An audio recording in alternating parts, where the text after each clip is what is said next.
Salut tout le monde, j'espère que vous allez bien. En ce qui me concerne, ça va plutôt pas mal. Alors comme d'habitude, on met des petits pouces, on s'abonne, on pose des questions. Les questions, j'y réponds toujours avec plaisir. Alors aujourd'hui, je vais vous faire une recette de sauté de bœuf à l'oignon.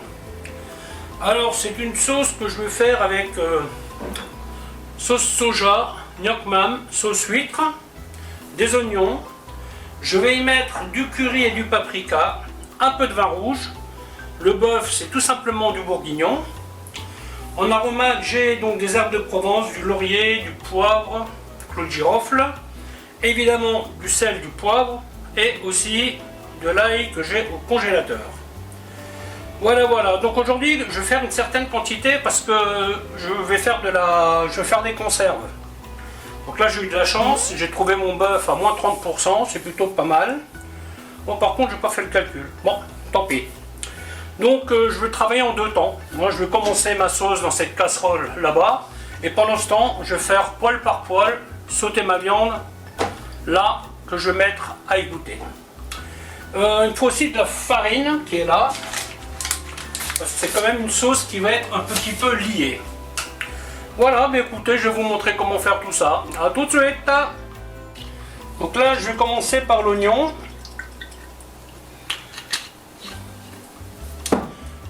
L'oignon, on va le faire colorer légèrement. Le fait de prendre deux casseroles vous permet de gagner un peu de temps.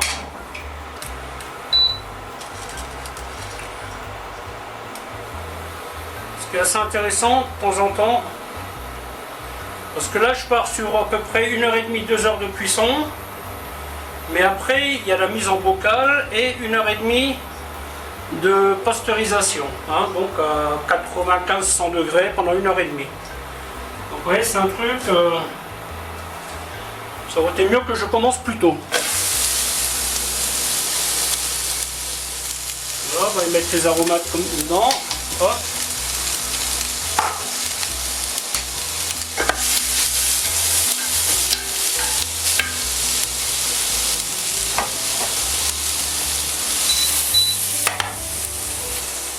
Alors bien sûr, quand vous travaillez sur deux fronts, soyez prudents. N'oubliez pas, parce qu'on a vite fait d'oublier un truc. Et ça serait vraiment dommage. Concernant le bœuf, je l'ai coupé à peu près tout à la même taille, grosso modo, dans la mesure du possible.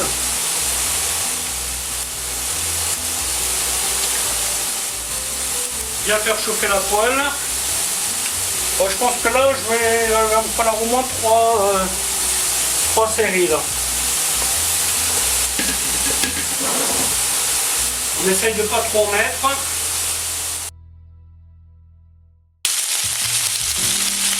Nickel.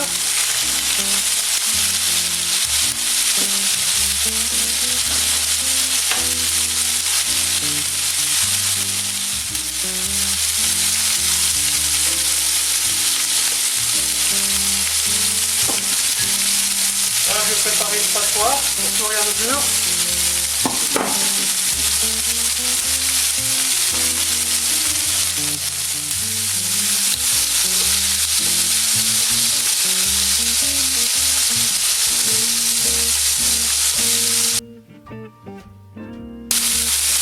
Insistez toujours sur cette opération. Elle va parfumer votre sauce.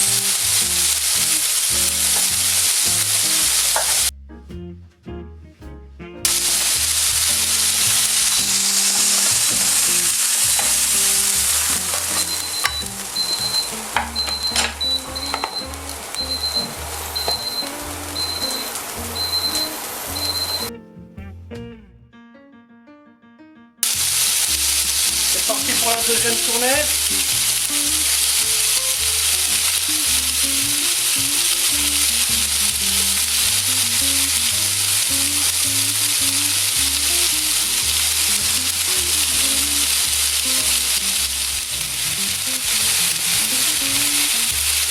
Alors, sauce soja.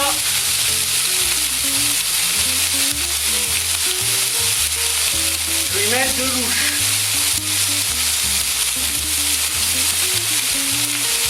Pas tout à fait pleine,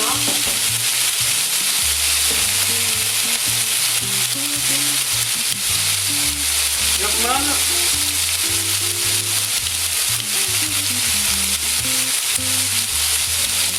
Une fois.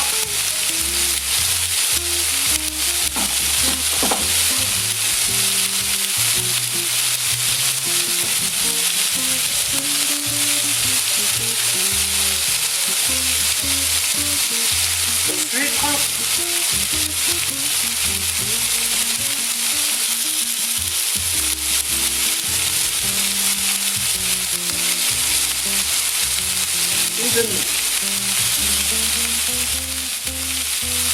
Donc là je pesais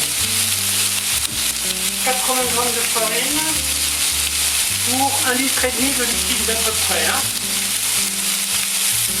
Normalement ça devrait suffire. On n'oublie pas le sel.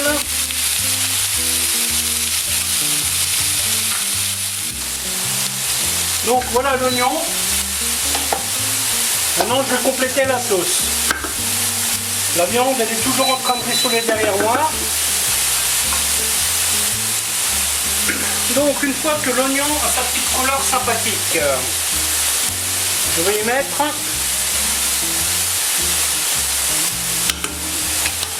deux cuillères rases de curry.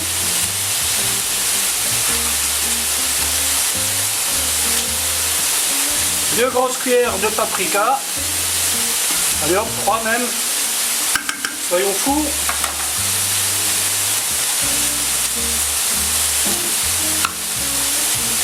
Voilà, et je vais faire griller un peu les épices.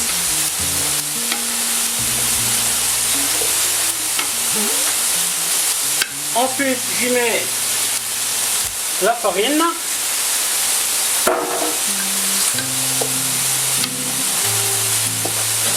Voilà.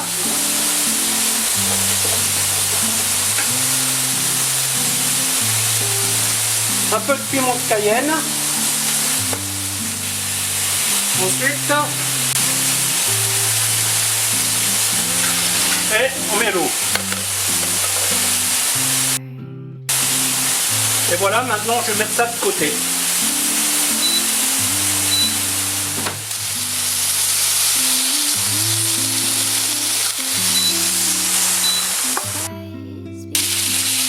Troisième série.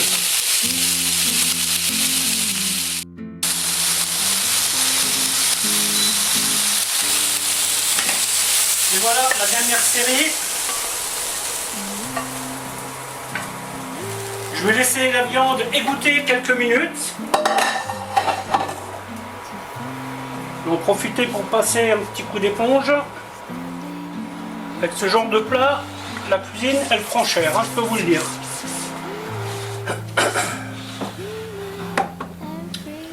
Mais bon, il faut savoir ce qu'on veut.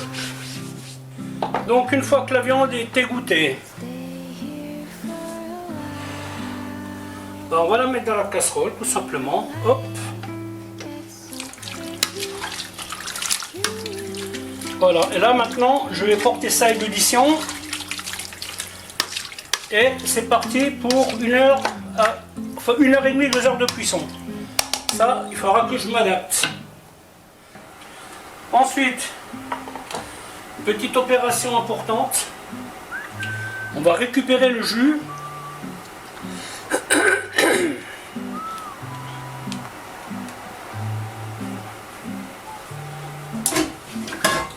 Et on va faire ce qu'on appelle pincer les sucs, c'est-à-dire les accrocher à la poêle. Sans les carboniser bien entendu.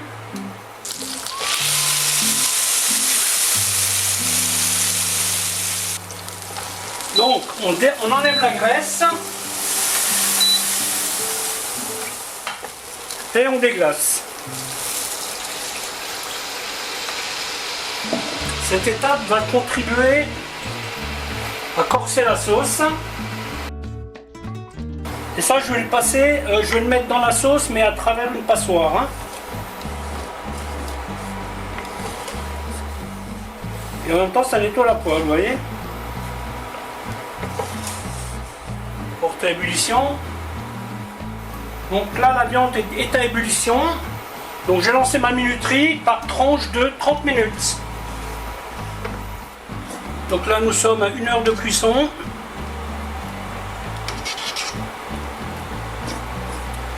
Voyons voir où nous en sommes.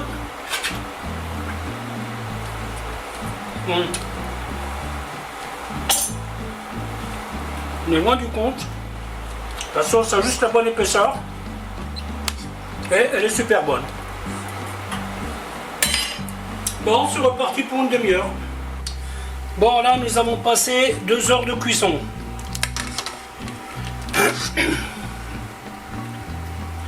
D'après mes calculs, je devrais pouvoir mettre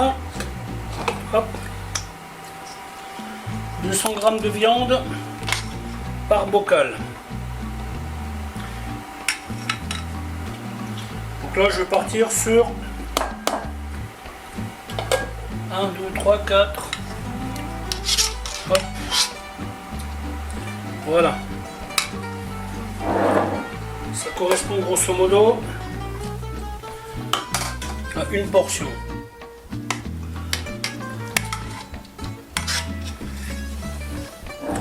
Alors en général, quand je fais ce genre de recette, je pars sur un poids de base, donc le poids cru, et je fais une estimation de la perte que je vais avoir. Donc sur une viande qui cuit 2 heures, vous pouvez miser sur 20% de perte. Hein. Alors ça dépend de la qualité et tout, mais bon, 20%, je pense que c'est une bonne moyenne. Hein. Donc en appliquant cette perte, eh ben, je devrais avoir 10 bocaux de 200 g de viande cuite. Donc là je suis pas sûr que je vais y arriver, mais c'est pas grave, hein, on va faire avec. L'idée de ce genre de calcul en fait, c'est que ça me permet de savoir à peu près combien de bocaux je vais devoir nettoyer. Parce que si reprendre à 2 fois au nettoyage des bocaux, c'est un petit peu embêtant selon moi. Je préfère avoir des bocaux en plus que des bocaux en moins. Alors il y a une technique que j'utilise quand j'en fais plus. Bah, tout simplement, je sors la viande de la sauce, je la répartis et après je couvre de sauce. Voilà, avec mes 10 bocaux, je ne vais pas faire ça, c'est pas la peine. Hein. Hop. On va faire ça de façon simple. Évidemment, les bocaux que vous utilisez, vous le faites en fonction de vos besoins. Hein. Si vous êtes 4 à manger, ben, vous prenez des bocaux plus gros. Hein. J'aurais pu prendre les bocaux en dessous de cela en termes de taille. Mais je me suis dit, comme j'ai beaucoup de sauce, voilà, vous faites à peu près les bocaux identiques. Hein. Toujours intéressant d'avoir la même chose dans tous les bocaux. Hein.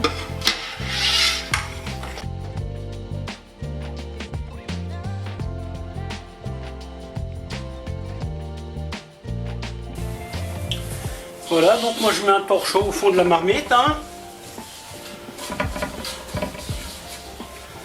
Voilà. Prenez, enfin si vous n'avez pas de stérilisateur, je vous conseille de prendre un récipient assez haut. Hein. Parce que l'eau est quand même, enfin en ce qui me concerne, pas loin de l'ébullition.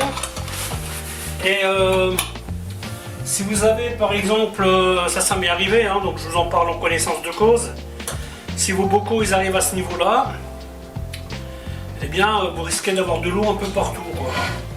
Donc l'idéal c'est quand même d'avoir un récipient bien haut.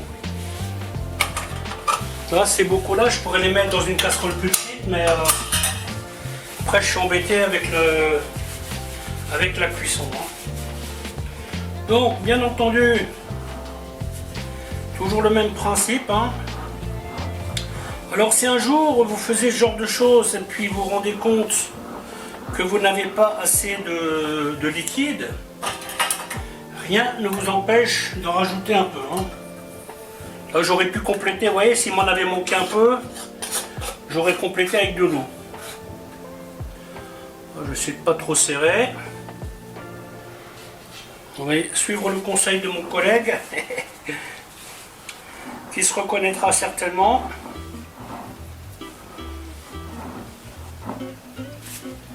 Alors moi, ce que vous voyez là, moi, ça me fait 20 repas. Hein. Si je suis tout seul à en manger,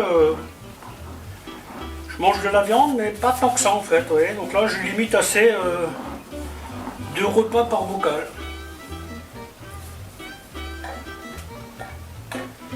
Soyez très vigilants concernant la propreté des bocaux, toujours. Hein.